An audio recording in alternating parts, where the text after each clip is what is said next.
And one player I've been kind of interested in seeing his development is Brandon Ngoli, the 6'8", 2015 player out there, number 35. Ngoli, he's one of those guys you wonder if he'll maybe stick around another year, but he's always had a nice touch on the ball, more of a support role player. Well, with any good team, you're going to need a couple of good glue guys, and Gully's really kind of stepped in from his time on campus and kind of been that guy for them. Yeah. 6-3 now in favor of quality education, and we are really just underway here in the first period. 5:25 left to go. Once again, I'm Marcus Shockley along with Brian Flynn for Netcast Sports, and we are settling in for another solid game here.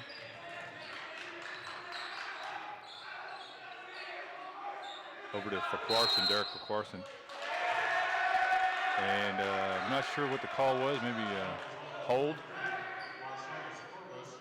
A hold on Marcellus Purvis.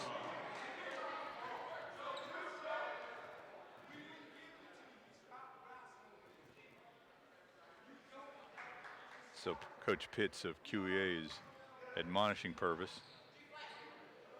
But Purvis is a physical player, so it's something he's got to work on. Yeah, kind of hit the nail on the head. Purvis, he's got despite only being 6'6", he's got a big frame, and sometimes he's just not really aware of how strong he is yet.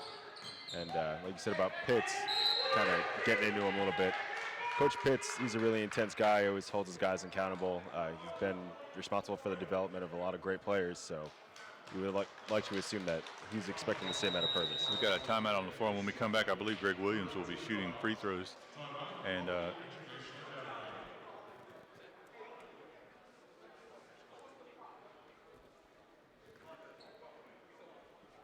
so I want to take a moment and talk about the sponsors of today's event. One of our first sponsors is Foothills Brewery, who sponsored some of the hospitality room here today for the coaches and media and various scouts.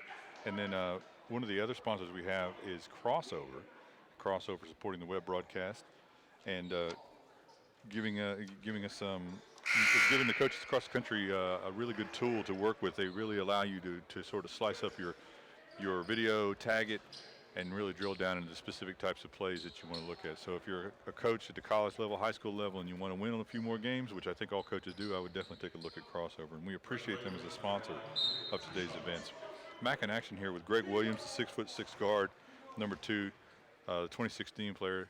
Really good slashing guard.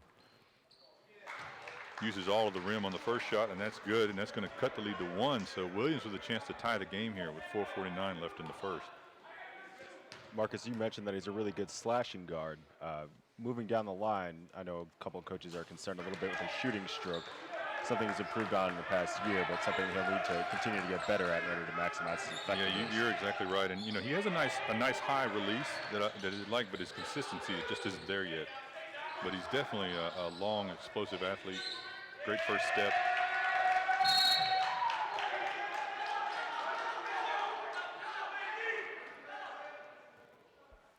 And Coach Pitt does not like something he sees on QA, and he's about to make a substitution right away. And he doesn't look like he's happy with Nate Grimes, and Nate Grimes is going out of the game. So back to Greg Williams with the ball. He's calling for a pick. Brandon Gully runs up. Williams overlooks the pick, gives it up.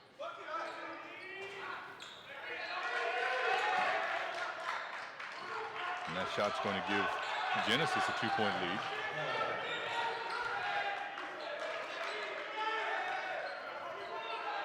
Andrian White shot no good. Battle, but it's going to stay with quality education.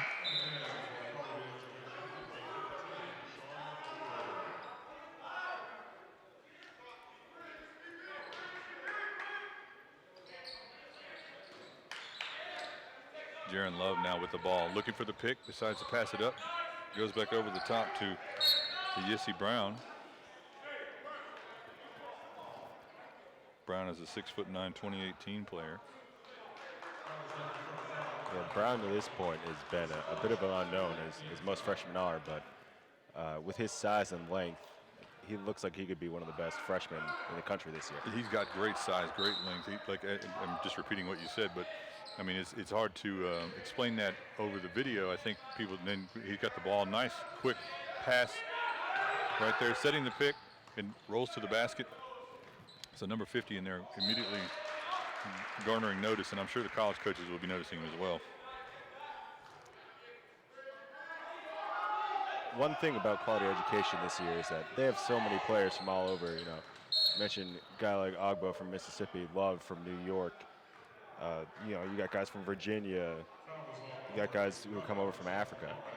This group is going to take a couple games to gel, and it's still very early on in the season. And I think that's why you're seeing a lot of the miscommunications and kind of turnovers that they've had early on in this one. Yeah, but you know, one thing about quality education is they do not shy away from competition. They've already played Oak Hill this year, and you know, they're playing this game here against Genesis, and they'll play a full schedule. They'll play a national level schedule. Quality education, along with Wesleyan, which plays right down the road, both play what could easily be considered national schedules. Missed dunk there by Deshaun Corporal. Probably should have gone for the layup in that case. And now we're going the other way. Tied up at 8.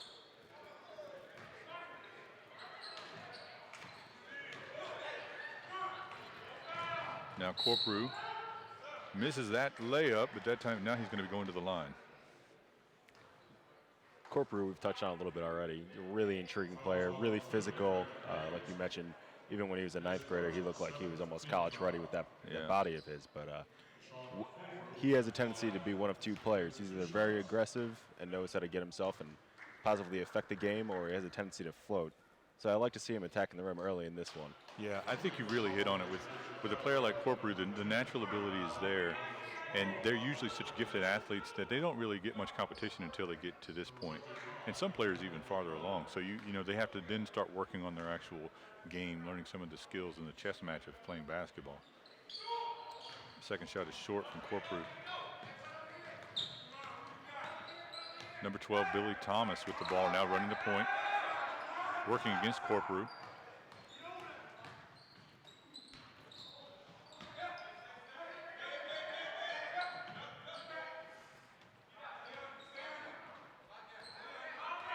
Billy Thomas is a new addition to this team this year, and from talking to the coaches early on in the season, they felt that Billy was actually one of their better players in practice, if not their best player. He's really got that really quick, agile point guard ability. Looks like he can kind of dart through traffic.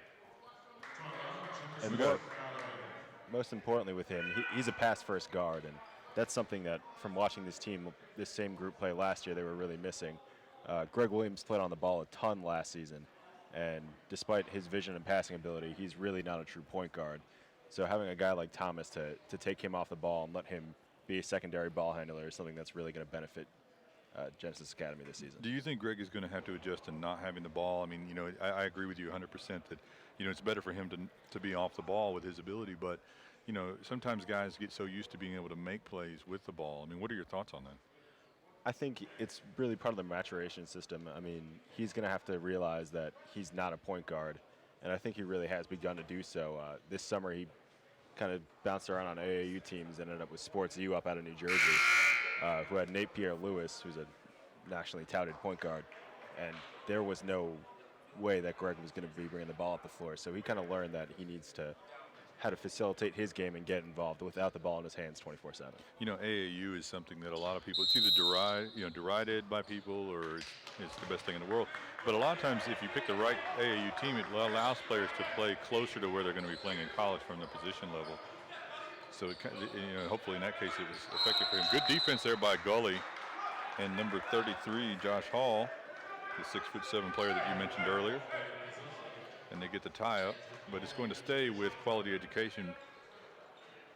The next possession arrow will be with Genesis Academy. So Corporal whips the ball out to D'Angelo Bruster. Bruster's shot almost went down. And Bruster kind of looks like he's cut from the same cloth at first glance as Billy Thomas. One of those quick guards. I like the idea of bringing Bruster off the bench here, especially with starting a guy like Jerron Love, who's a little more deliberate with his movements. You know, like you mentioned, Bruster's a little bit quicker, kind of almost like in the way in the NFL they use a change of pace back. Bruster brings a completely different dimension to this offense. We've got some stoppage on the floor, but I see Nate Grimes is checked back in for quality education, so Yeah, he's going to be incredibly important for them if they're going to pull this win off today. The one place that Genesis really struggles is post defense, and Grimes has that kind of that body build and the versatility really in his game to either take his man out or take him down low and on the block and score on him. I was counting earlier. I think I counted 17 scouts here, and I see Corey Pegram is now here as well from Vantage Hoops, so that's 18 at least. And earlier on a broadcast, I said if any college coach is looking for a specific player, you could probably walk down the line here and somebody would know a solid player. It's just up to them whether or not they want to pick that player up. So we've got a stoppage in play here. Once again, we're coming to you live with the 2014 Phenom Hoops National High School Basketball Showcase from Winston-Salem, North Carolina. Actually, we're just outside of Winston-Salem in Louisville, North Carolina, and is most famously known as far as in the basketball world as being the hometown of Chris Paul. Grew up just a couple of miles from here, and parents still live here. Played basketball at West Forsyth, which is about a mile, maybe two, from where we're at today, which is Forsyth Country Day School, and Chris Paul's still very active in the area. And so we're happy to be bringing these games to you today. Once again, my name is Marcus Shockley, along with Brian Flynn, and hope you guys are settled in and enjoying the Friday. And tomorrow we're going to have even more action.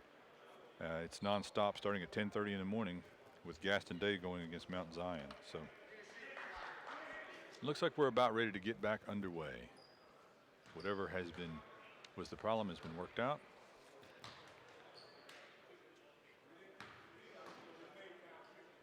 We've got a technical foul, and Greg Williams is at the line. So there's a few college coaches here in the building. Ton of high school basketball scouts here in the building, everyone from Rivals to Scout to just 24/7 in the building. 24/7 as well. USA Today, Jason Jordan is here. Ball is life. You got the sporting news here as well. I'm sorry, that's a shameless plug. I should have mentioned that. Such a big name. How could I have overlooked it? It's my fault. Well, the sporting news hasn't been known for covering high school basketball and recruiting, so this is kind of a new thing for them. And I have to say, it's a very exciting opportunity for both myself and our other contributor, Eric Hanford. Yeah, I have to take a moment to mention Basketball Times. We work with them quite a bit, and they do complain that I don't ever mention them. So you're remembering to mention the sporting news that jarred my memory.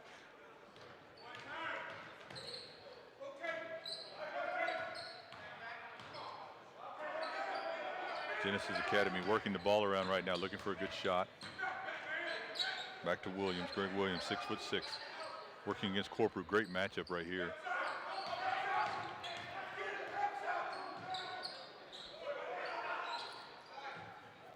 Genesis really did a good job working the ball around, but I'm not sure if they settled for the right shot there.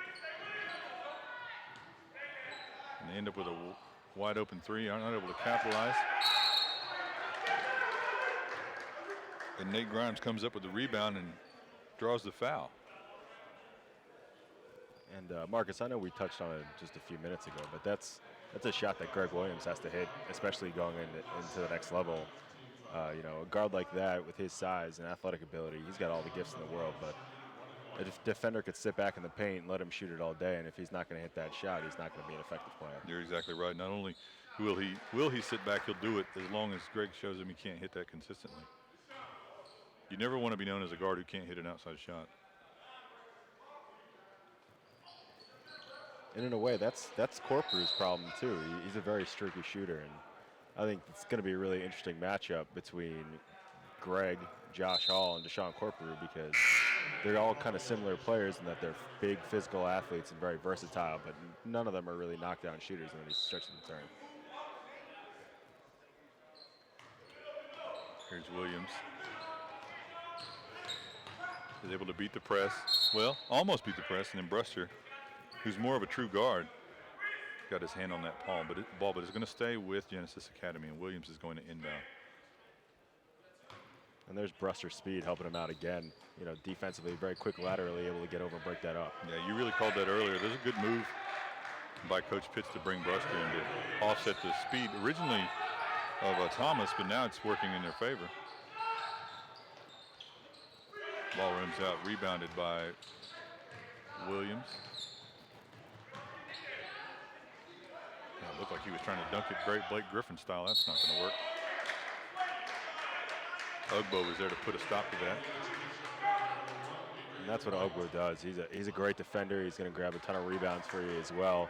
Offensive game still a little bit raw, but like I said, he just got over to the States a few months ago, and his basketball is definitely ahead of him. Yeah, he's got a good physical presence.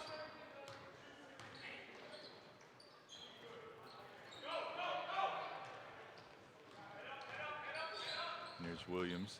Now he's running the point primarily, at least at this point. Deep cross-cut court pass. And looks like about 9 out of the 10 players on the floor at any given time are all into the basket for every rebound. Well, again, that's something that goes along with not having a lot of shooters on the floor. You know, there's no real pressure to get out to your man when they're not hitting shots. So.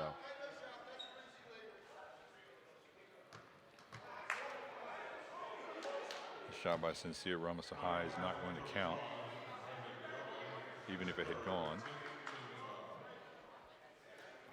The Genesis Academy still up by 1 here with 45.4 seconds left to go in the first period.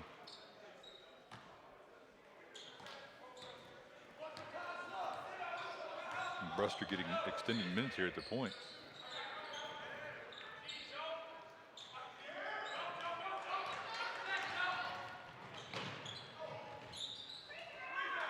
Not sure if that was the best decision to take it. Had a man trailing on that. Now Bruster for QEA going the other way.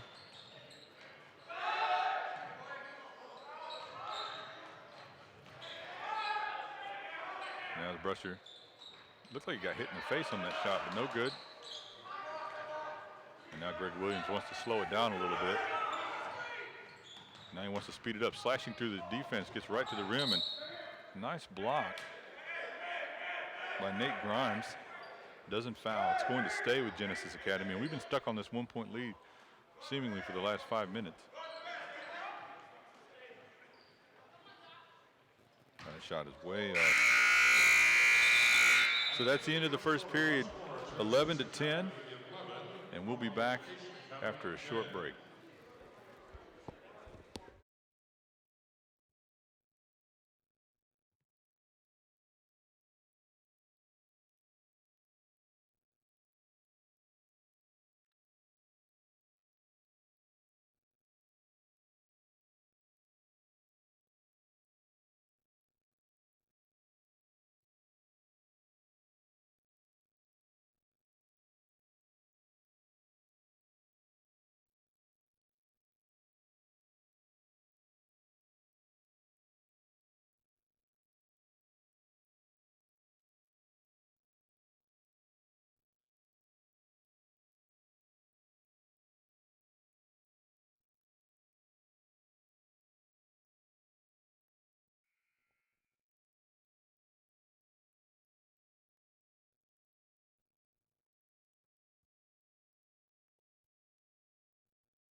Okay.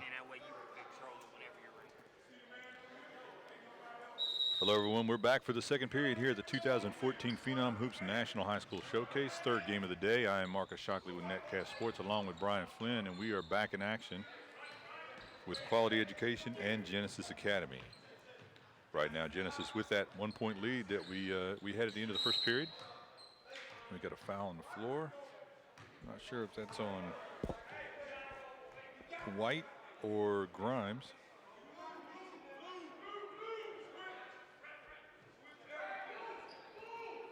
So Brian, right now, you alluded to this in the first half. Not a lot of great shooting by either team, and really both teams trying to establish their physical dominance inside, and that's tough when you have as much size as these two teams have. Yeah, well, the problem is for Genesis is that overall they're not a very good shooting team, and kind of feeds right into QA's strengths with the amount of size that they have down low. You know, a guy, big body in Purvis, Ogbo, and even IC Brown, the freshman. All three of those guys can really affect how you get shots off, and Genesis needs to find somebody who can at least hit shots in the mid-range if they want to stay competitive here. Yeah, that mid-range, some kind of decent shooter, like somebody maybe bust a zone or something like that. You know, these guys right now could just sit back.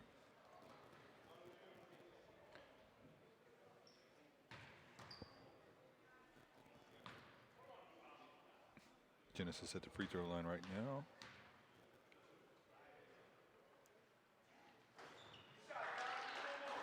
Shot rattles around and in for Jonathan Maxwell. Maxwell's another a junior prospect that is on this Genesis team that really was part of the core when they first started this program, and he's made it clear that he's very eager to show that he's just the same level of athlete that Hall and Williams are, and the same type of prospect. So it'll be interesting to see how this season goes for him. Well, you know, now this is the chances when you play these big-time games. This is when you need to prove that you can play and make an impact against other players that are going to be going to the college level. Yeah, right now he's matched up against Nate Grimes, and you know that's a great test for him because that's about the level that most scouts have him pegged at, is that mid-major level. So yeah. Marcellus Purvis, his first shot looks good. Purvis, the 6'6" power forward, really a physical player. Saw him, I think I saw him last summer, Wake Forest elite camp, and he was able to hang with a lot of the bigger players, the 6'10", 6'11" guys. Really a physical guy. As you mentioned earlier, he's just undersized for that 4 position, so it's going to take the right college that's looking for him. You know, we have a running joke in the scouting industry that, you know, all the undersized kids, the 6'6", 6'7" kids, they want to be power forwards, and all the 6'8", 6'9" power forwards want to be small forwards. That's right. So it's good to know that Purvis knows what he's best at. Yeah, you know, I think I get a special joy as a scout whenever I see a big man that actually plays with his back to the basket. Why give up all your size to go play on the perimeter? St. Louis Christian, I think they had 4 big men. Speaking of size. Yeah. It's a nice luxury when you have a 6'10" starting center and your backup center is 7 feet. Yeah, they go 6'10", 7 foot, 6'9", and I think they have another 6'10" kid as well. Yeah, it is 6'7", Pratt. I really liked him. Oh yeah, Anthony Pratt played great in this last game. Yep. Big time athlete as well. Bruster's shot rims out. Here's Williams in transition, where he's really effective. Not able to capitalize. We're kind of stuck on this 13-11 2-point game right now. Another shot for Bruster, almost in the same location, and that one goes down, and that could be an icebreaker there if Bruster's able to hit that consistently. And that puts Quality Education back in the lead by 1, 14-13. 6:37 left to go here in the first half. This is actually an interesting look from Quality Education right now. They have Adrian White, Jerron Love, and D'Angelo Bruster all on the floor at the same time. All 3 are point guard type players. And you got Marcellus Purvis going ahead and playing center right now. So they're going with trying to speed it up, or going with a small lineup. And just as you said, that they actually took out Grimes. Yeah, they took out Grimes for Love, who actually got that block before the transition 3 by Bruster.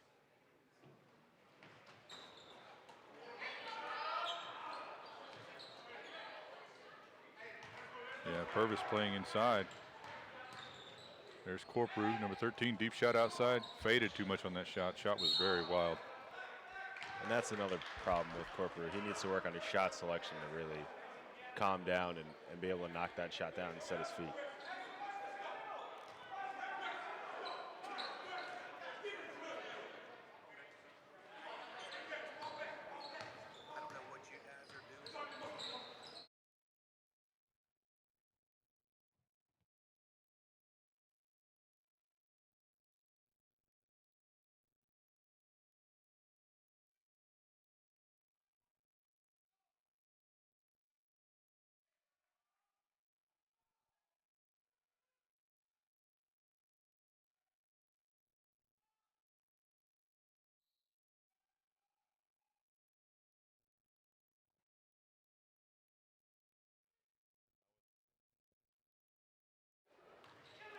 All right, sorry about the break in the action there, the commentary.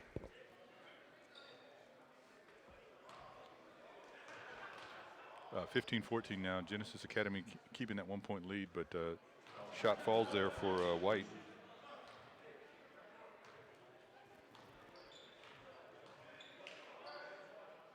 Today's event is being organized by Phenom Hoops. You can look up more about Phenom Hoops at phenomhoopreport.com.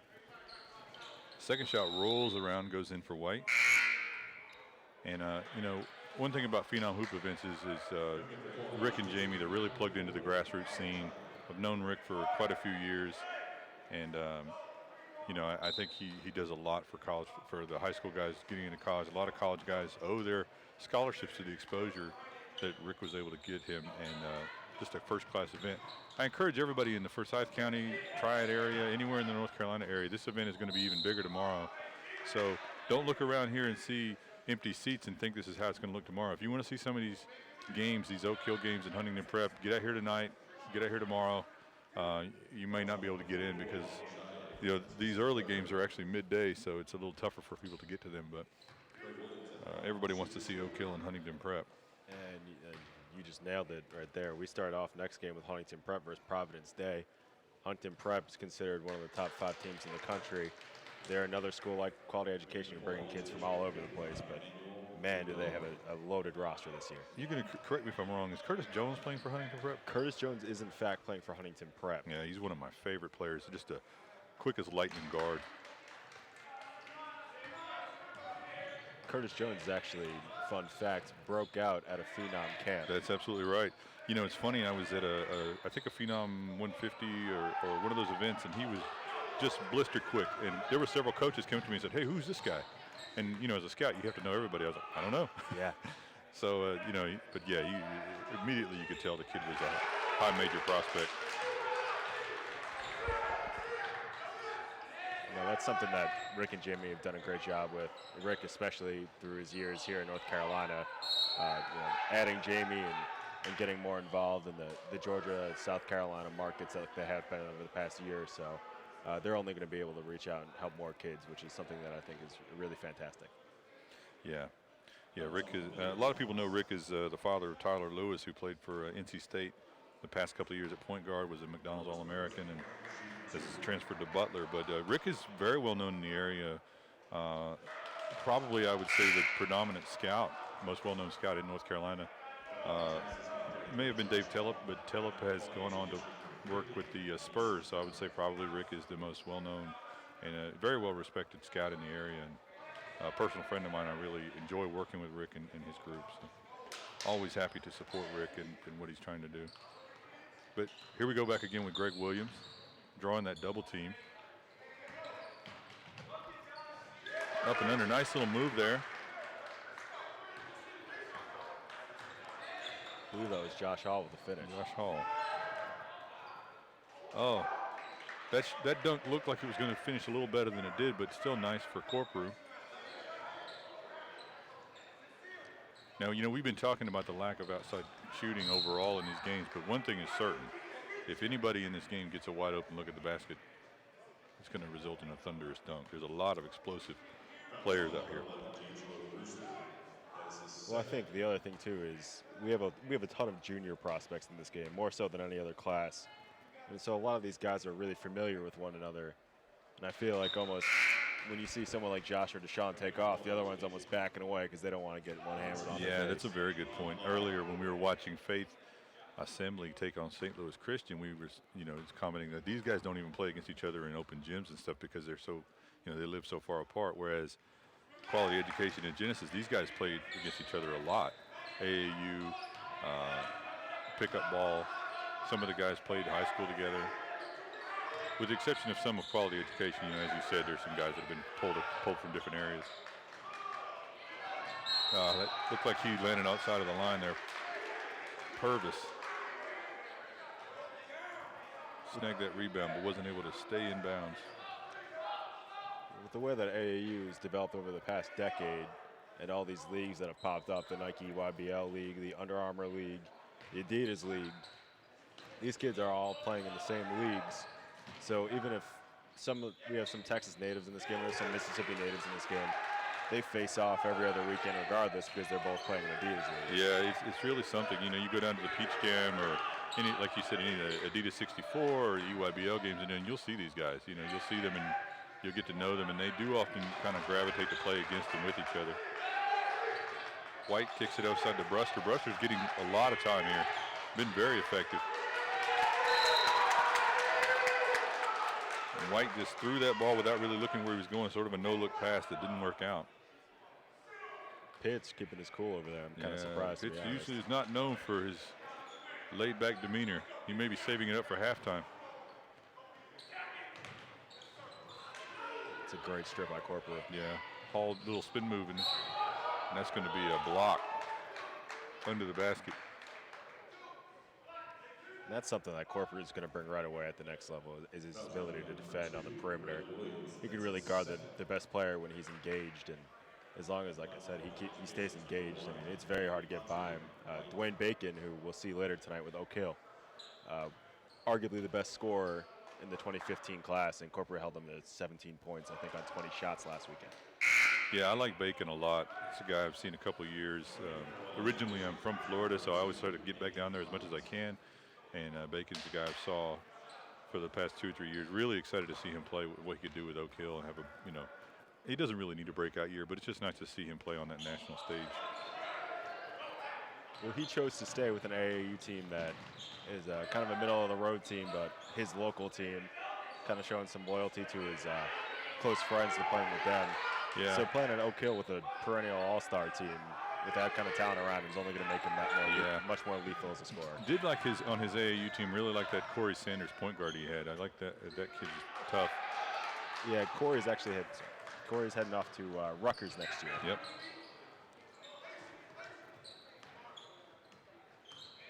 Greg Williams showing some poise. And we've got a timeout on the floor for Genesis Academy. Speaking of Rutgers, they are a school that have actually been involved in Greg Williams' recruitment, especially since he switched AAU teams to play in New Jersey. Yeah, it's funny how your AAU location can actually affect your overall recruitment, not just because of the tournaments you play in, which is, of course, a huge factor, but, the proximity to schools, if they can get out and see you. I was talking to somebody earlier about the college coaches that are here, and I said, well, they said there's not as many college coaches as I would have thought. I said, well, this is the first day of college basketball as well. They don't have unlimited schedules where they can just get out and scout, but you do see 17 to 20 high school scouts here. So if there's players here that, to get evaluated and everything, they'll get seen today. Most of the players, have been seen, but it's always good to keep up with how they're improving and how they're playing. And that dynamic will change a little bit tomorrow. Like you said, most everybody is playing tonight. So you're not sending your assistant coaches out like you would mid-season during a game. Now you want everybody there for the first one, kind of get that game under you. So I think we'll see a lot more college coaches tomorrow. Had a big week with signing day a couple of days ago. A lot of big names. P.J. Dozier going to South Carolina. A lot of people hadn't pegged to go to Louisville. Yeah, that was a huge surprise in the scouting world. Frank Martin really doing a good job down there, having Sindarius Thornwell, who played at Oak Hill, and now P.J. Dozier. He nabbed the power forward in this class. And then Chris Silva plays at a national powerhouse school in Roselle Catholic in New Jersey. Kind of came back in the 11th hour and nabbed Silva, and very similar to the way that the Dozier recruitment played out. So a lot of people are really giving Frank Martin a lot of credit with what he's been able to do with this year's class. Yeah, he's one of those guys, seen him in the AAU court, seen him in the gyms. A lot of head coaches don't always do that, but, which is just part of the job. But, you can kind of tell where a school is going to go by the recruits they land pretty early. And I would say Frank Martin's definitely pushing South Carolina towards where they want to go. And he's that guy for the job. He's an intense personality, actually part of Bob Huggins' coaching tree, guy who's also a future Hall of Famer, very intense guy. So if anybody's going to turn that program around, it's Frank Martin. Yeah, I definitely think he's got them going in the right direction. Would not be surprised at all to see South Carolina start making deep runs in the tournament before too long. 27-19 now. Genesis has built a little bit of a lead here.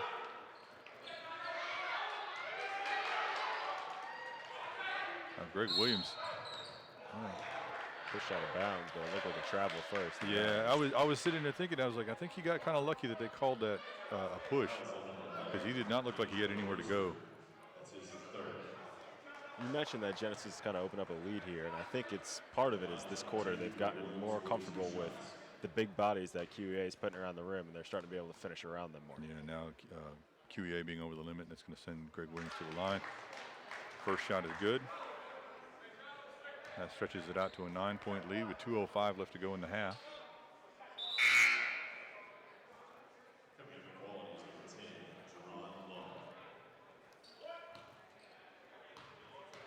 And Greg Williams up for the second shot.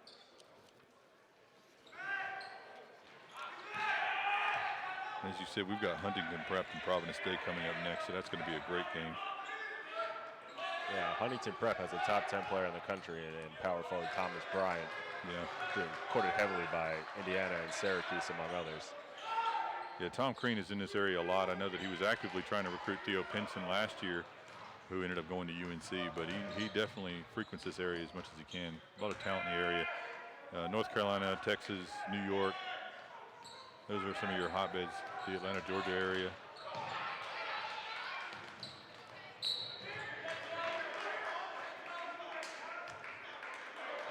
You mentioned Tom Crean frequents this area a lot, and it's going to be interesting now with the addition of schools like Louisville and Syracuse to see if they use this new schedule to kind of tap into the pipeline down here. Well, you know, that's an interesting point. Louisville does not really have much of a presence here, as we have Josh Hall going to the line, 6'7" Josh Hall.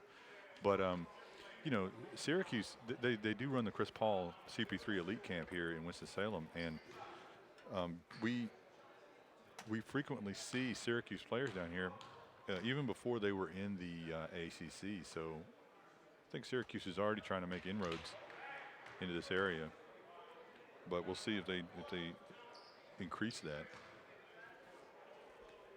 I think they already have. We see them heavily involved with one of the top 2016 recruits in the country in North Carolina native Harry Giles. Yeah, Giles is a special player. A shout out to Giles. I know you're probably watching this, or you will be watching this on replay since Wesleyan plays tonight. Giles lives right down the road from here. Yeah, Wesleyan, speaking of great games tonight, Wesleyan versus Northside Christians has got to be one of the better games Absolutely. that will be played in the state this year. Northside Christians got Florida Gulf Coast commit Rajon Tucker. Honestly, he's much, much better than Florida Gulf Coast. One of the most explosive players in the country, Rajon Tucker, really sort of came on in the spring and got a lot of heavy recruitment. But Florida Coast, I agree. I think they got a steal with that, with Rajon. A lot of services ranked him in their top 100, and have him still ranked in their top 100. And you know, credit to Joe Dooley and Mike Fly. I know they did a great job of staying on him early and often. And yeah, you'd like to see kids reward that kind of loyalty to those schools. Yeah, we'll have Northside later in the year. We'll be doing them against Gaston Day as well, and we'll probably try to work in some Wesleyan broadcasts. We've done those in the past, especially when they play some of their crosstown rivals like Greensboro Day or High Point Christian, who we'll have here later in the event. We'll have Northside Christian here against Davidson Day tomorrow. That's correct, yes. Another kid on that team to look forward to if you're going to come out tomorrow is Tyshawn Alexander. Absolutely. 2017 combo guard who is just an explosive athlete. And he's definitely got one of the higher ceilings that I've seen in that sophomore class. A lot of class, a lot of talent in the 2016 and now 2017 class here. Bruster's shot rims out. Josh Hall's been getting a lot more involved here in the offense in this second period. And right now, QEA just not having a lot of luck being able to keep up with the scoring from Genesis. And now the whole lack of shooting is going the other way now. Yeah. Genesis is adjusted to what QEA is doing. You definitely feel like Genesis as a team has adjusted, whereas QEA is not able to quite figure things out on the fly. So we'll see what happens at halftime. 40 seconds left to go. QEA working for a single shot, probably looking for something really good. There's a hold on the outside. Derek Quarson is able to draw the foul, and I think that's going to send him to the line now that Genesis is over the limit. Quarson is 6'6", been playing at QEA now in the class of 2015.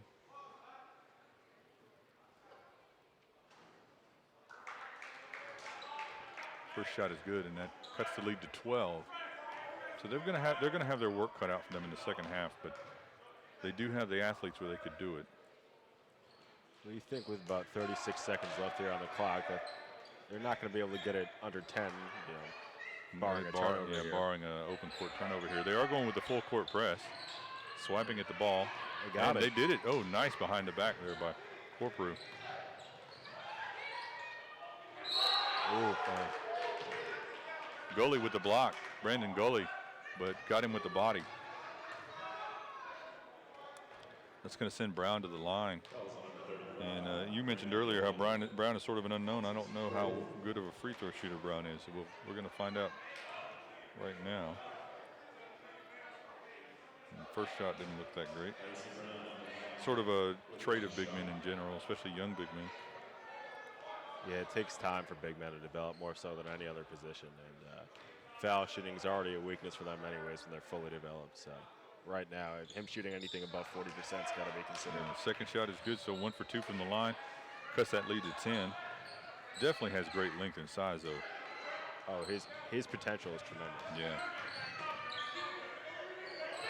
Good pass. Gully wide open under the basket, misses the dunk.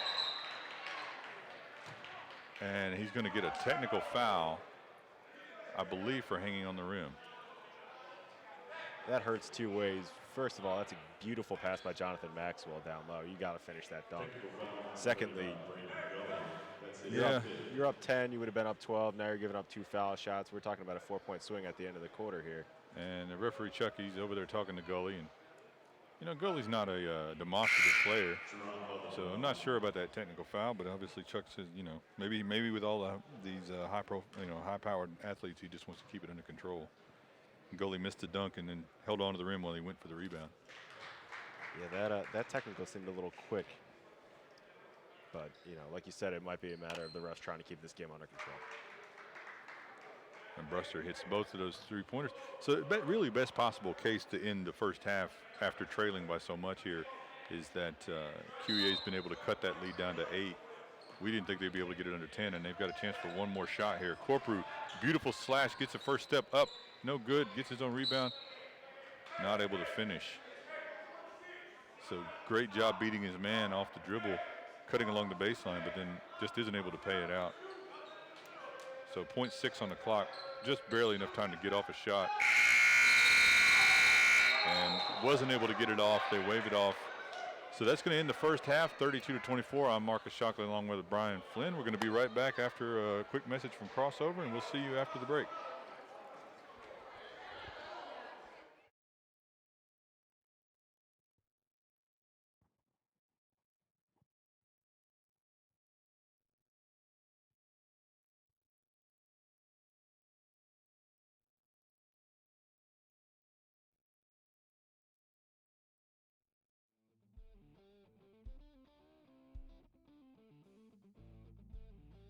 Crossover intelligence for basketball can save you hours of time. We break down and stat your game film for you and act as your video coordinator by giving you searchable clips, advanced statistics, shot charts, and a lot of other great info that you can access from any PC or through our iPad application. Just upload your video through the Crossover website, and 24 hours later, your film will be completely indexed and tagged. Each play will become its own video clip, allowing you to search the footage for anything you'd like. Here we'll take a look at all 3-pointers that were made in the fourth quarter.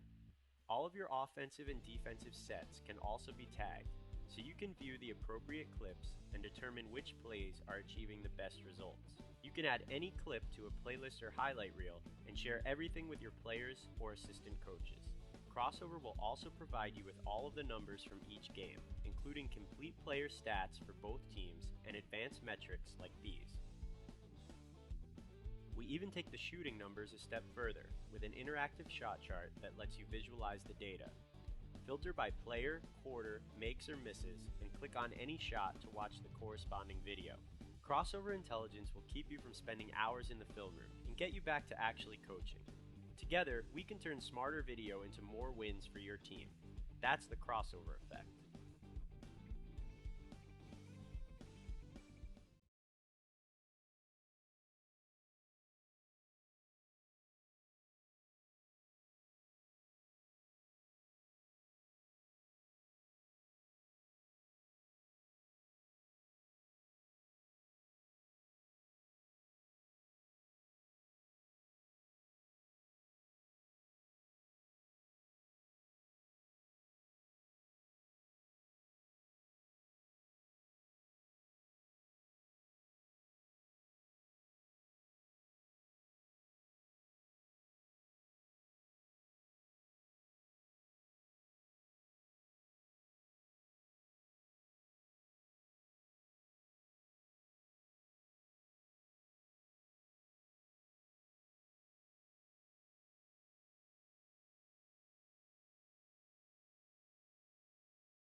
Crossover intelligence for basketball can save you hours of time.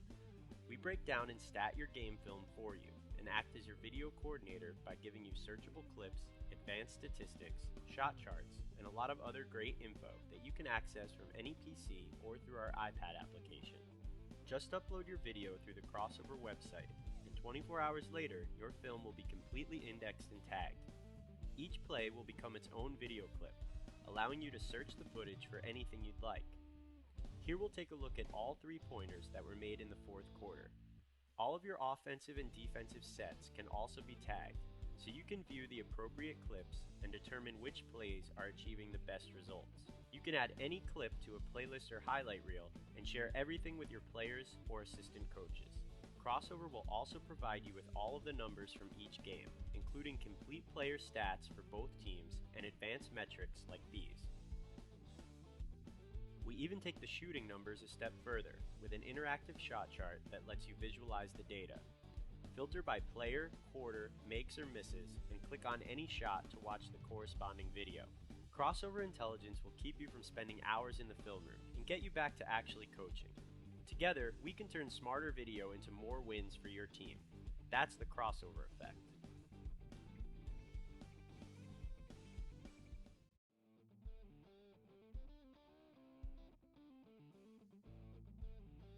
Crossover intelligence for basketball can save you hours of time. We break down and stat your game film for you and act as your video coordinator by giving you searchable clips, advanced statistics, shot charts, and a lot of other great info that you can access from any PC or through our iPad application. Just upload your video through the Crossover website, and 24 hours later, your film will be completely indexed and tagged. Each play will become its own video clip, allowing you to search the footage for anything you'd like. Here we'll take a look at all 3-pointers that were made in the fourth quarter. All of your offensive and defensive sets can also be tagged, so you can view the appropriate clips and determine which plays are achieving the best results. You can add any clip to a playlist or highlight reel and share everything with your players or assistant coaches. Crossover will also provide you with all of the numbers from each game, including complete player stats for both teams and advanced metrics like these. We even take the shooting numbers a step further with an interactive shot chart that lets you visualize the data. Filter by player, quarter, makes or misses, and click on any shot to watch the corresponding video. Crossover intelligence will keep you from spending hours in the film room and get you back to actually coaching. Together, we can turn smarter video into more wins for your team. That's the crossover effect.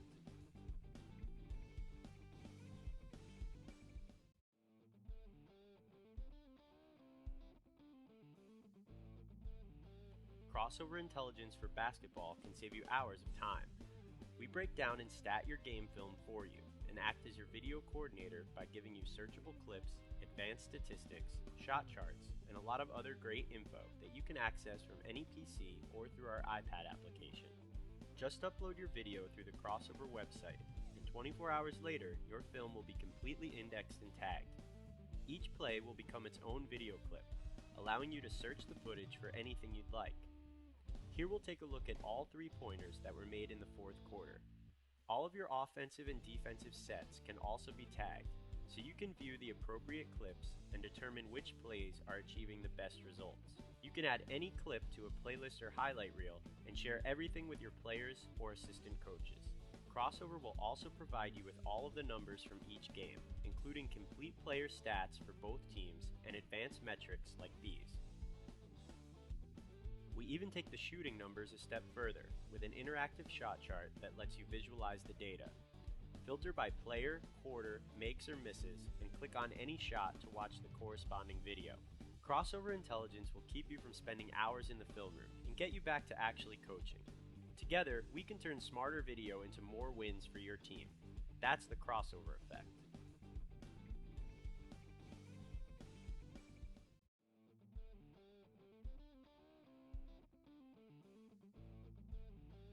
Crossover intelligence for basketball can save you hours of time. We break down and stat your game film for you and act as your video coordinator by giving you searchable clips, advanced statistics, shot charts, and a lot of other great info that you can access from any PC or through our iPad application. Just upload your video through the Crossover website, and 24 hours later, your film will be completely indexed and tagged. Each play will become its own video clip, allowing you to search the footage for anything you'd like. Here we'll take a look at all 3-pointers that were made in the fourth quarter. All of your offensive and defensive sets can also be tagged. Hello, everyone, and welcome back to the broadcast of the 2014 Phenom Hoops National High School Showcase, live at Forsyth Country Day School in Winston-Salem, North Carolina. I am Marcus Shockley, and joining me on the broadcast is Brian Flynn. Brian, we've been watching what was a close game, and then not a close game, and now into the half a close game. And first thing we got to tell you guys, we got a little bit of housekeeping to do. Brian, they counted that last-minute shot there at the end of the half, and that's cut the lead to 5. Deshaun Cooper let a 3 go, and originally they waved it off, and then after, I guess, further review with the non-existent video review, they decided to count it after all. And QEA now on a 7-0 run, starting in the last 40 seconds of the half. So right away, we've got a close game. They were down by 12 and cut it to 5. Beginning of 3. Genesis Academy out of Virginia is in the black jerseys. QEA in the home yellows. QEA, Quality Education, actually a local team to the area in Winston-Salem. Coached by Isaac Pitts. Genesis Academy coached by head coach James Simpkins.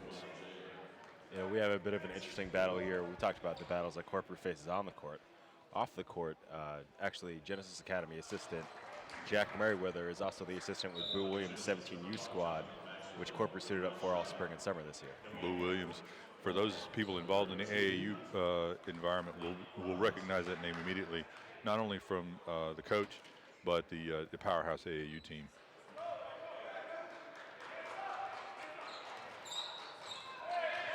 Marcus, this is where Genesis Academy has to be really careful because QEA's really feeling it right now. Defensively, they look like they're going to push the pace a little bit, try to force some more turnovers. Derek Clarkson with a big-time 3 right there, the 6'6" forward. Drains that one, and that cuts the lead to 2. And just like that, we've got a game.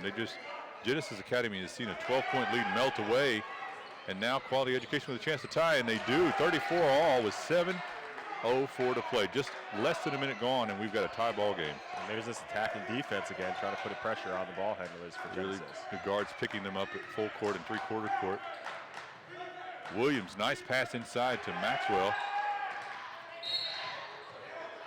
But not able to finish, and now we've got a foul in the backcourt and Quality Education with a possession that can get them the lead.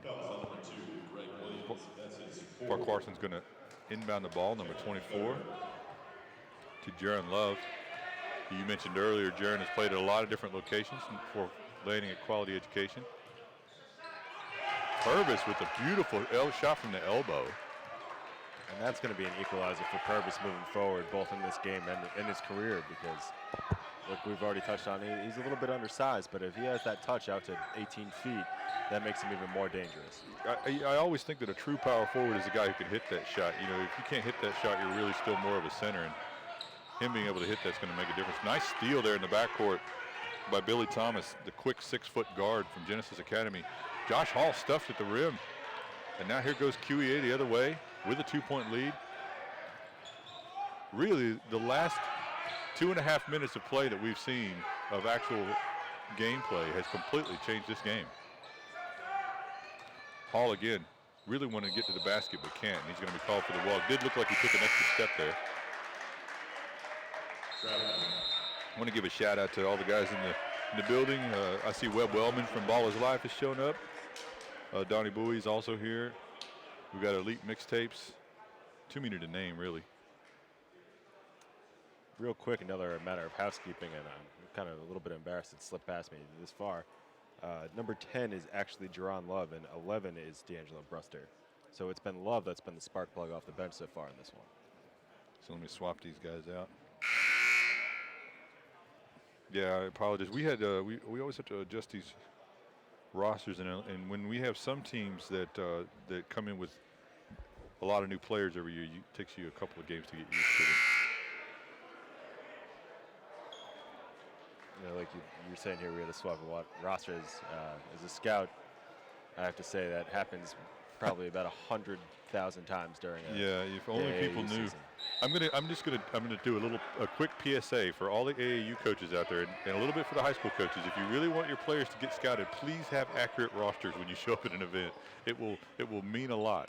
It will make all the difference. Marcus, I got good news for you. I think you just gave me my Christmas present for the year. Because if that happens, my life's so much easier. So much time spent trying to track down that one player. Another nice play inside by Purvis, really coming alive and now giving Quality Education that 4-point lead. His footwork is somewhere he's really improved over the past 6 months or so. And you just saw it there, him sidestepping the defender before finishing at the rim. And that's something he can continue to improve on along with lateral quickness. He's really going to be a nightmare to handle in the post.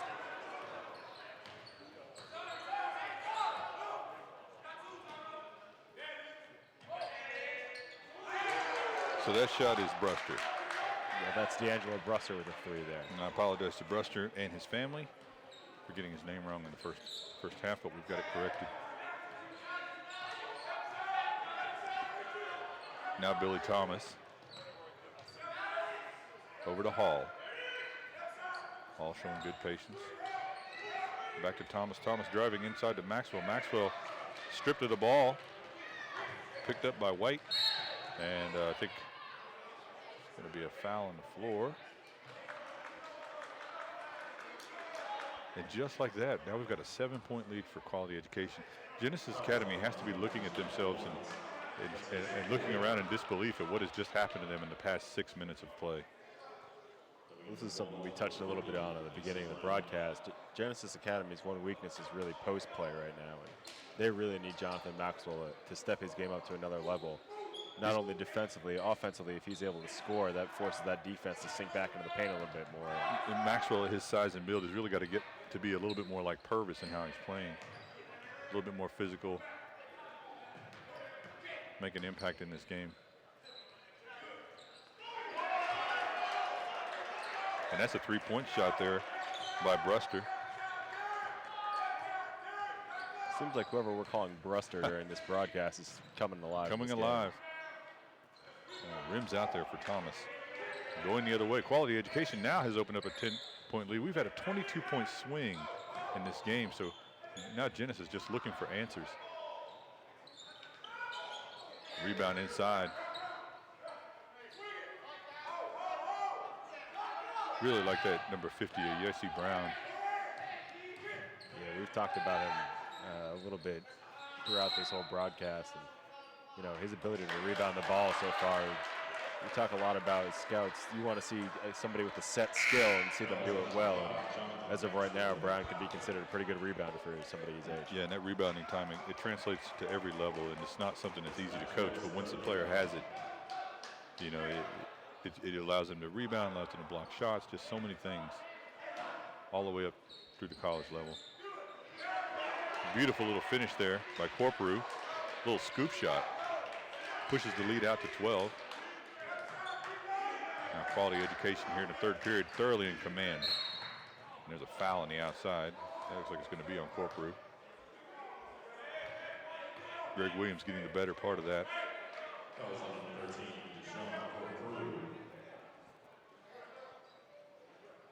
You mentioned rebounding and how it translates. If you want a good example of that, look no further than Kenneth Fareed, a guy who really has made an impact even on the national level just because of his ability to rebound and the motor that he plays with. There's Maxwell, and that looked really close to a goaltending call, but Maxwell doesn't give up on it and finishes in there. He's got a little bit of that toughness we were looking for. Cuts the lead to 10.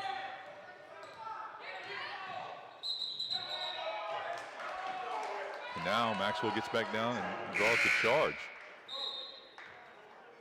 And Marcus, this is exactly what I want to see from Maxwell, is getting himself more involved, even if he's not finishing anything under the rim, just keeping the defense honest, because this lead's really been broken out through turnovers and this attacking defense that QEA is playing right now.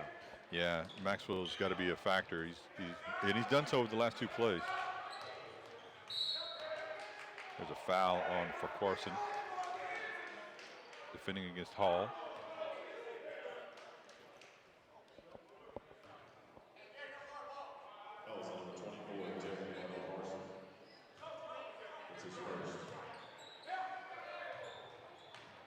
There's Maxwell. Goes behind the back, gets cut off by Purvis.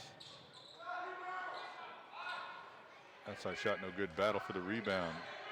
Scramble inside. Looks like Hall comes up with it. Up, no good. Players dive on the floor.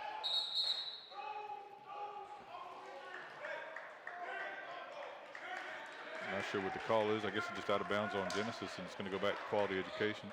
Everything going quality's way right now.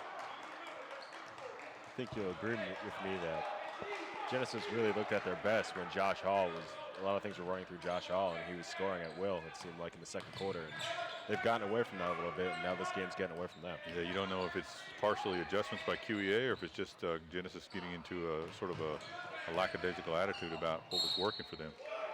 Purvis draws a foul. Purvis has been a big engine here in the second half. There's nothing lackadaisical about his game. Yeah, I really like his physical play. I like his intensity. I mean, you can't make a player taller, but at 6'6", at his size, a lot of colleges would benefit from his strength. And you can't teach his attitude either. No, he's not going to back down. I mean, one thing college coaches always ask is, is he going to get major minutes? It's like, well, for the right school, yeah, probably. I don't know if he'll, start right away, but he's got that physical ability so that right school he could probably do that. He's not going to have to redshirt a year.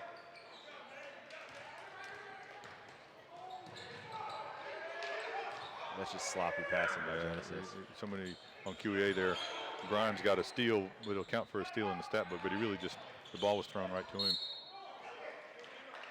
Another foul on the inside on Genesis, and really piling up on Genesis now.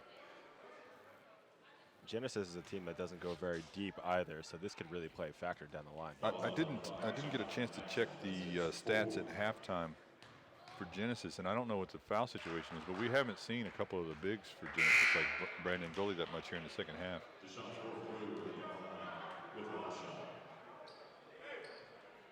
You mentioned we haven't seen Gully. The problem is that Jonathan Maxwell and Josh Hall are tied for second tallest people on the team at 6'7". Thing is, Josh Hall is the furthest thing from a power forward you're going to be able to find at 6'7". Yeah, and right down after that is going to be Greg Williams, who's who's either playing the point or playing the shooting guard at 6'6". So I know there are high school coaches out there listening to this saying, I'll take any of those guys. I'll take one of those guys.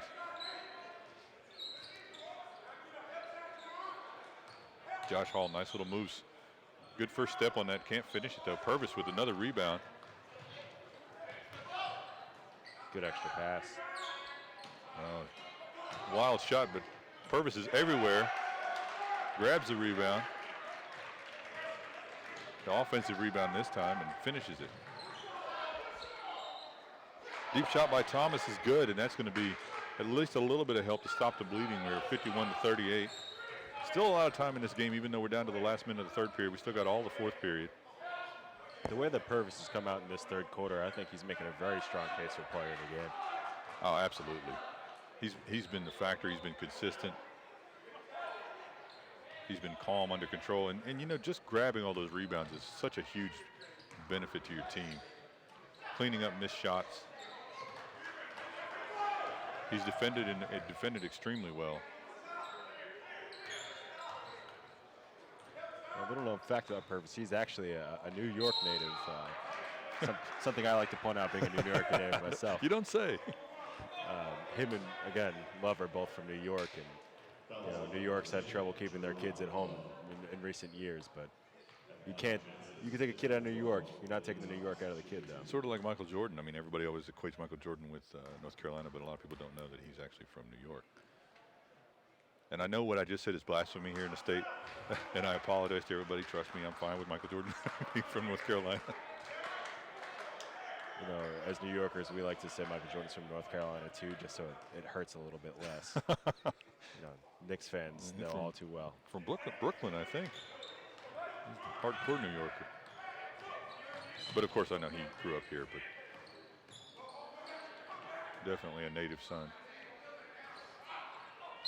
Oh, wild box out there underneath by number 22, Trey Carver, and he's called for the foul, and lucky he didn't cause an injury there.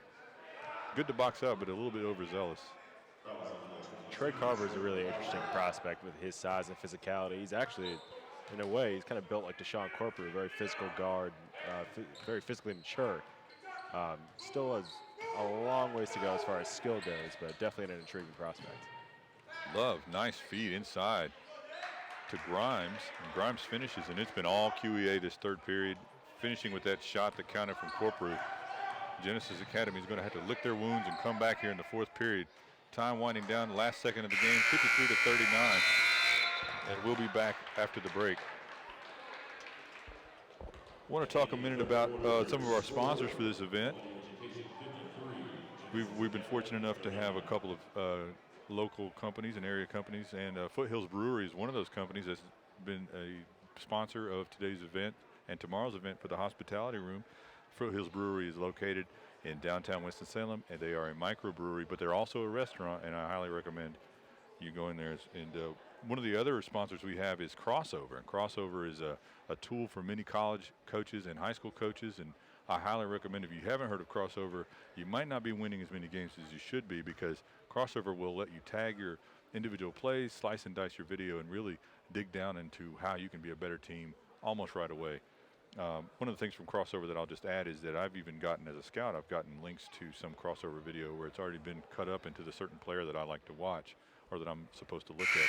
It's a big help for me, and I'm sure it's a big help for other scouts and college coaches out there. So definitely check out Crossover. We do appreciate their support. Yeah, the one thing I have heard about Crossover from college coaches is the amount of time it saves them. Oh, yeah, it's fantastic. I know a few years ago,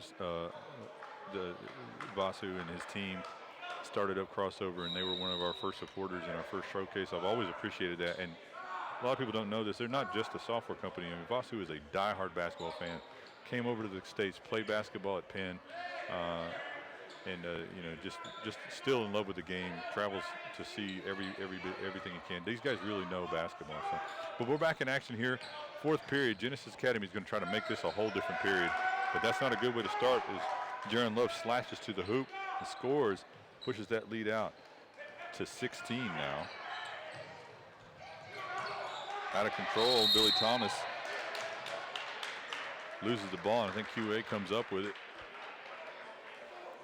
So you have to really hand it to Pitts. I mean, Pitts has maintained his composure in the first half and said, you know, I guess in the words of Aaron Rodgers, relax.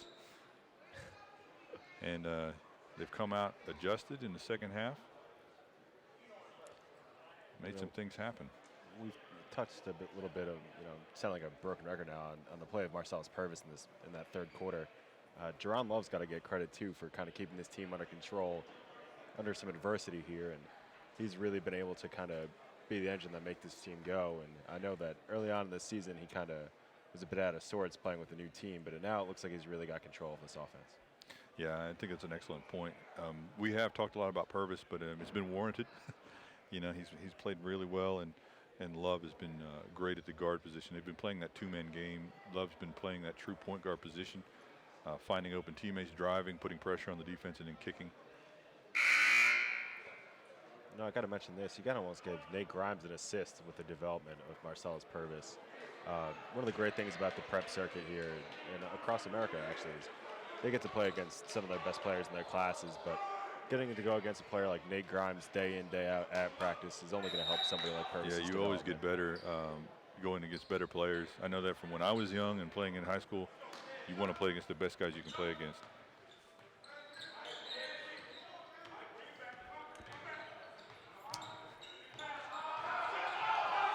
So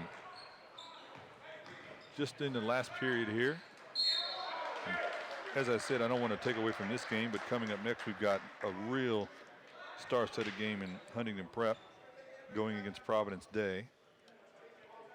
And I'm sure everybody will want to tune in for that on netcastsports.com. Purvis has a line. He's been all Mr. Everything this game, especially this second half. Yeah, he's really come alive. That third quarter when they broke that lead out, that was almost entirely thanks to Purvis, and he's just really continued that player here early in the fourth. Yeah, I think right now I would have to give my player of the game to Purvis. We'll see what they decide. Williams in the open floor. Haven't really called his name much here in the second half. We said it at the top of the broadcast that it starts and ends with Josh Hall and Greg Williams, and Both of them have been very, very quiet this half. Yeah, it's tough when your top 2 guys aren't being effective or being shut down.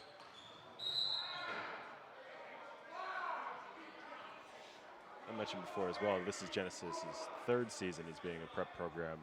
Last year they had a kid by the name of Marquez Letcher-Alice, a small forward, who broke out on the national scene and actually transferred to the #1 team in the country, and prep powerhouse in Montverde Academy. Yeah, Montverde, they've been #1 the past few years, with I think the exception of maybe 3 years ago Oak Hill, who we'll see later. But Montverde is a powerhouse, is easily considered the top program over the past couple of years. Since Kevin Boyle got down there from New Jersey.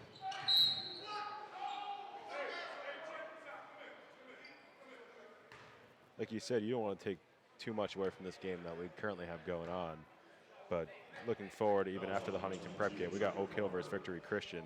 That's got a great matchup, probably the best matchup of the night, with new Charlotte commit Ibuka Izundu versus Ohio State commit Daniel Giddens, and that's just going to be a fantastic matchup. Yeah. Really looking forward to those two going head up against each other. Absolutely. I mean, Oak Hill is always talented from top to bottom. Victory Christian, very strong. I mean, this is just gets better and better all day with these games. The advantage for Oak Hill is they brought 10 players with them, and every single one of those kids is going to be playing at a BCS level program. That's the absolute truth. I mean, even the guys that are coming off the bench. I mean, last year they had they actually lost their starting point guard, and early before the season even started, and their backup, of course, was a Division I guy.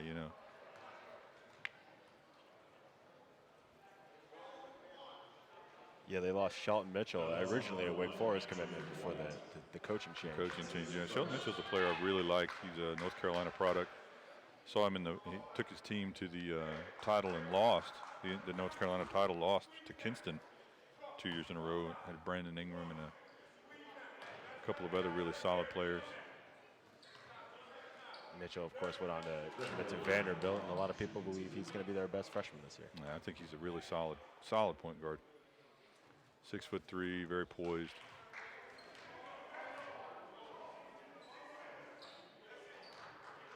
You mentioned Brendan Ingram. It's a kid that now that PJ Dozier's off the board is really has to be considered UNC's almost #1 priority, keeping that kid in state. You would think so. I think a lot of UNC fans are frustrated with Ingram's lack of commitment, and they sort of see that Kinston High School is a factory with Jerry Stackhouse coming from that area, and more recently Reggie Bullock coming from Kinston High School. But Ingram's these are big decisions for these kids, and I don't think there's a problem with them taking their time and making their decision.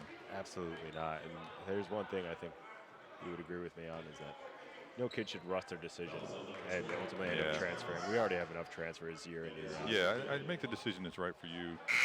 And this is something I've told people when they've asked me about, hey, I'd like to be a scout, or what's it like? And I said, well, you kind of lose your allegiances a little bit because you'll end up knowing so many players on both teams at the college level that it makes it hard to root against or for a certain team. And it's really better for the player to just pick the right school for them. Yeah, after doing this for a few years now, I still have my team, which I keep quiet. I'm the same way. But that being said, I find myself when they're playing against their rivals, I'm a little less upset when they lose to them, This just is because true, I'm yeah. familiar with some of the other kids. There's too many players I know on both sides now. I see Charles Clark, the sharpest dressed scout in the business, is here, and he'll be joining us on the next broadcast. Really glad to see you here, Charles.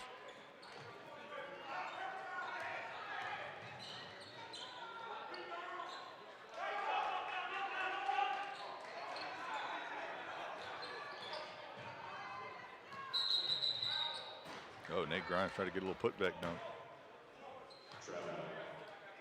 Nate's such an explosive athlete. He's really started to put his skill set together recently, becoming more of a combo forward rather than a natural power forward, and been able to put the ball on the floor a little bit more. He hasn't really shown it today all that much, but Fresno State's getting an absolute steal with him. Yeah, at this point they haven't needed it. I mean, they've just been so loaded. Earlier in the game, it looked like they were going to have trouble with Genesis, and now it's just been all QEA this second half. 60-46 now on that shot. There's Trey Carver, and that's somebody that Genesis coaches said that could have a really big impact in this game. Again, like I said, he's a physical guard, but he's shown the ability to shoot it, and he just knocked down a 3 there. Yeah, coming down the floor in that last transition he looked like he had to pick up Purvis on defense. That's a tough matchup for a guard.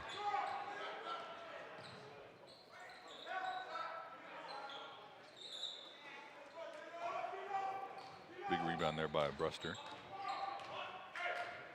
He looks over to Pitt. Pitt's calling out instructions.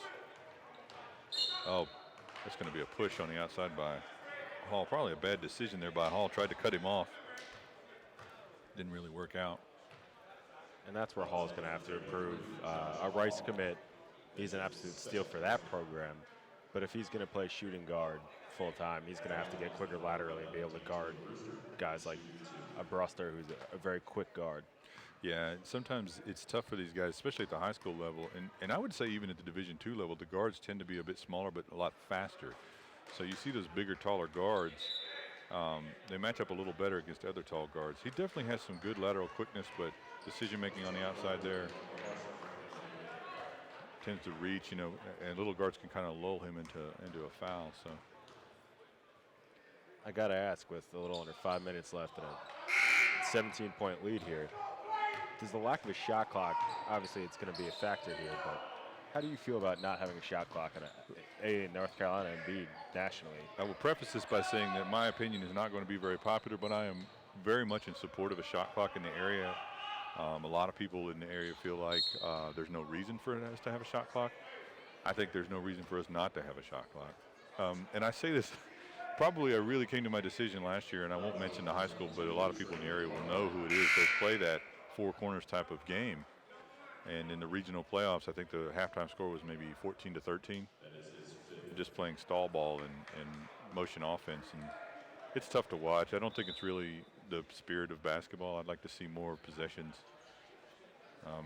Unfortunately, some teams, in order to be competitive, they have to try to just limit the possessions. You mentioned it's probably an unpopular opinion around here. I might be able to get away with it before everybody runs me out of town, but New York State, we have a shot clock in high school, and I got to say, I think it really helps with the development of players. I think so too. I think that a shot clock is necessary. I think that I don't see any reason why the offense can't run within a certain number of seconds. I mean, even if you were to go with a 45-second shot clock, which is incredibly long compared to the 35-second or 30-second shot clock or 24-second shot clock.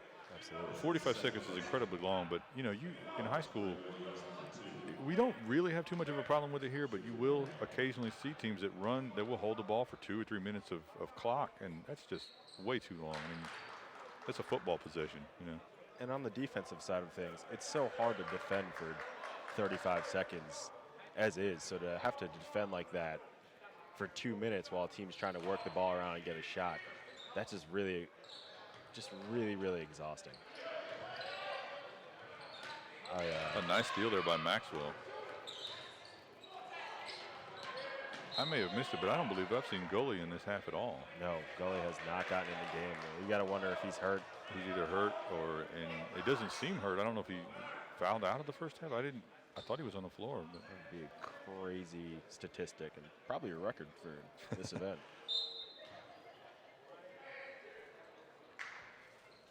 So coming up next, we do have Huntington Prep. 4 minutes and 10 seconds left in this game, 64-48. Quality education. Well in control of this game, and it would take a lot now for Genesis to come back in it, but stranger things have happened. I'm going to bring back up the shot clock thing, especially with 4 minutes left.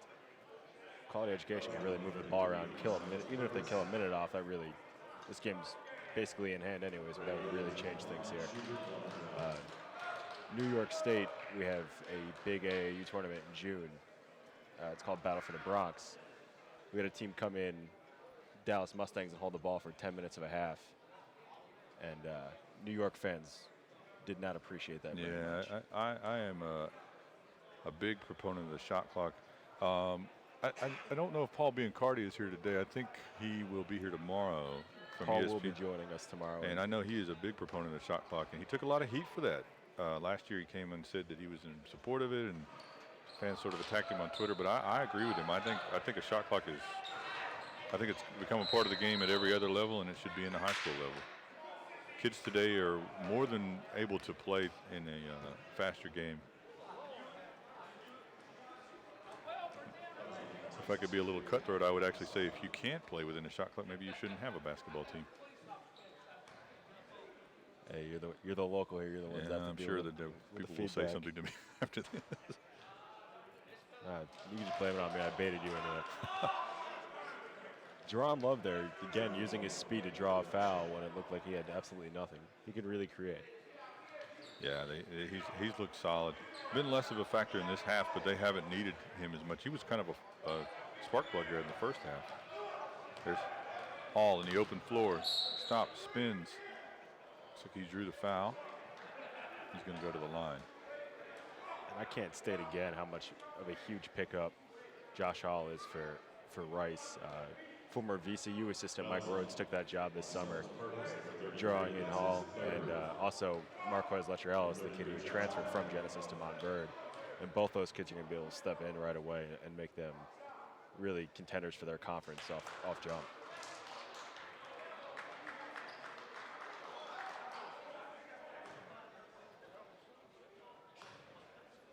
You got to think with a kid like Hall, too, a Genesis Academy kid. Letcher Ellis, a Houston area kid, knows Hall, knows Williams. Will that get Greg Williams to potentially commit to Rice as well? And if so, that's a lot of size to have that on the perimeter. Yeah, you know this.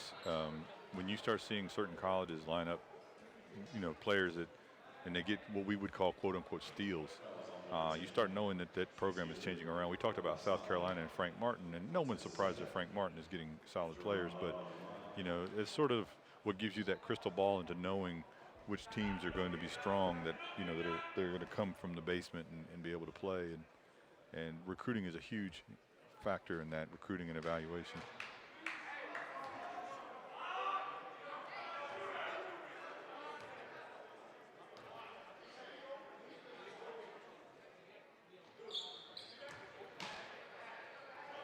We mentioned South Carolina had a great first signing period. VCU is another program that really kind of cleaned house. Absolutely. On Thursday. First landing Kevin Mack, nationally a top 50 recruit, a South Carolina native. A lot of people have considered that he might actually switch the Gamecocks late on just because of PJ. And Jordan Murphy, a small forward out of Texas, that gives them even more length and athletic ability.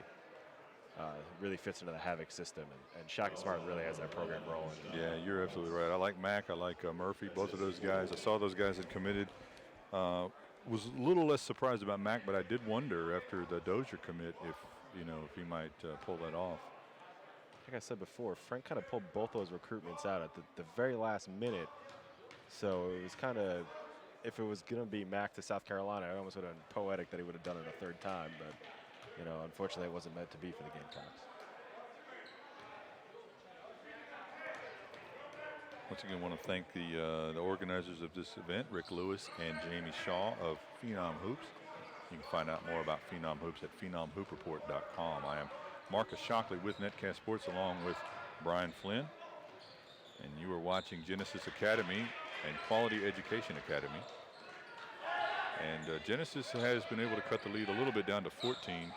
But with 3 minutes left to go, they need a whole lot more. And there's Purvis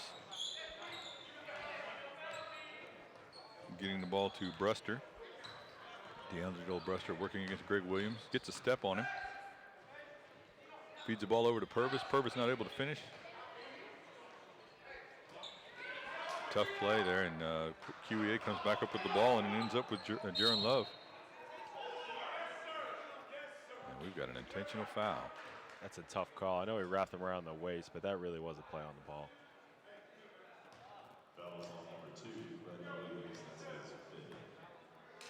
You mentioned before this foul, that Genesis had started kind of chipping into this lead, not by much, but I think there's no coincidence to the fact that they started chipping into the lead, and that over the past 4 minutes or so, we've been calling Purvis's name less and less. Yeah.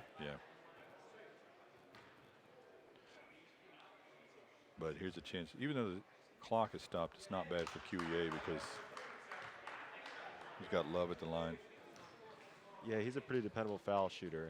He's actually a pretty dependable shooter from out to the three-point line. He hasn't shown it today necessarily, but it is definitely a weapon that he's able to use.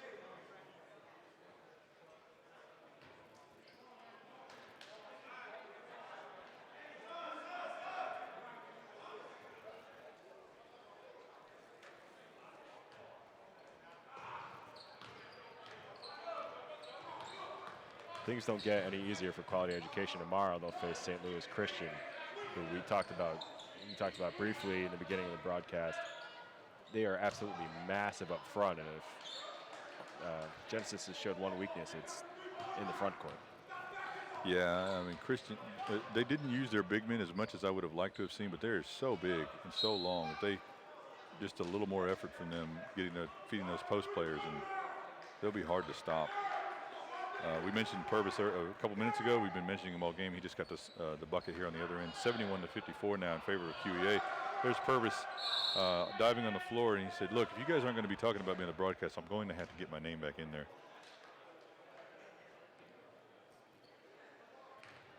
I'm sorry, I've actually made my first mistake of the day. Quality Education will be playing St. Louis Christian, so that's going to be a great matchup because we got bigs on bigs here. Oh, that's going to be fantastic. Yeah, Grimes and Purvis versus a guy like Mamadou Kamara and Anthony Pratt. I mean, Kamara is a 7-footer. Pratt is an explosive athlete. I think him versus Grimes is going to be fantastic to watch. And Kamara, despite being 7 feet tall, is about as thin as some spaghetti. And they've got Diallo, the 6'10" player. You mentioned Pratt. Pratt, I think, is and I don't know what his commitment is what's going on with his commitment, but that guy is definitely a college power forward. Big, strong, already strong, going to get bigger. Yeah, he's got a great frame, and he's definitely not close to being a finished product.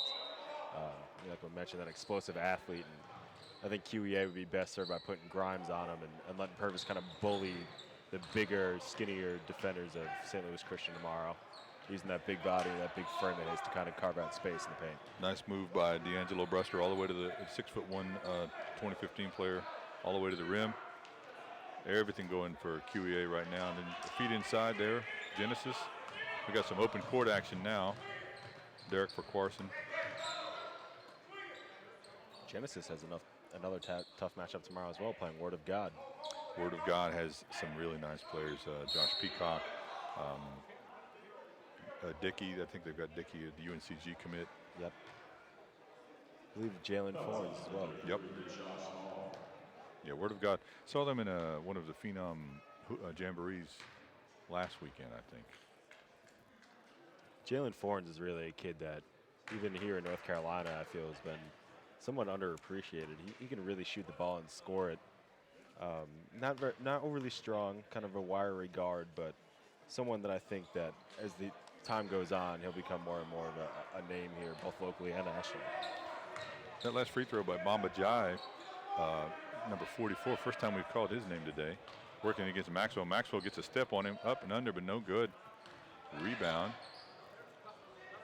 D'Angelo Bruster pushes it up to Love.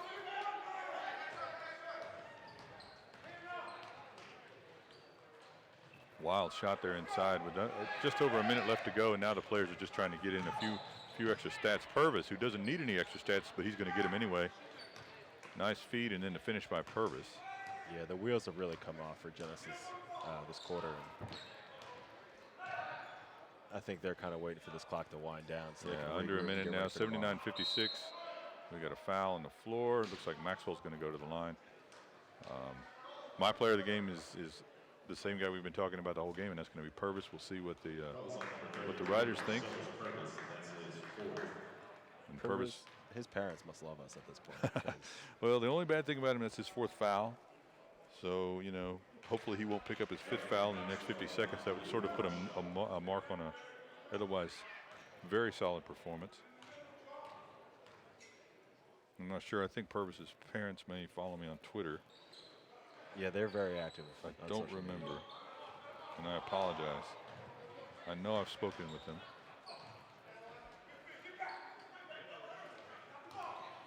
Hall in the open floor. And you know, one thing about Genesis, I'll just say, I don't think we've seen the best of Genesis in the second half. Oh, you know? not close. this is just one game. You can't always take a one game. Scouts always know you need to watch guys multiple times. But this second half has been all QEA today, and they've really been the better team in this half. Sorry to cut you off. I really feel that this almost highlights how important Williams and Hall really are to this team, and how much they really need them to be the facilitators and scorers on the squad, because both of them have been very, very quiet this half. Yeah, Hall not This has even. gotten out of I'm hand. sorry, Hall in the game, but Williams not even in the game. And if you told me at the beginning of the game that Williams wouldn't even be on the floor at the end, I would have been surprised. But they will live to fight another day. And that is going to wrap it up. Brian, I really appreciate it. I want to thank everyone for joining us. 81-57, the final, with Quality Education with the win. And we'll be back with Huntington Prep in our next broadcast, and we'll see you then.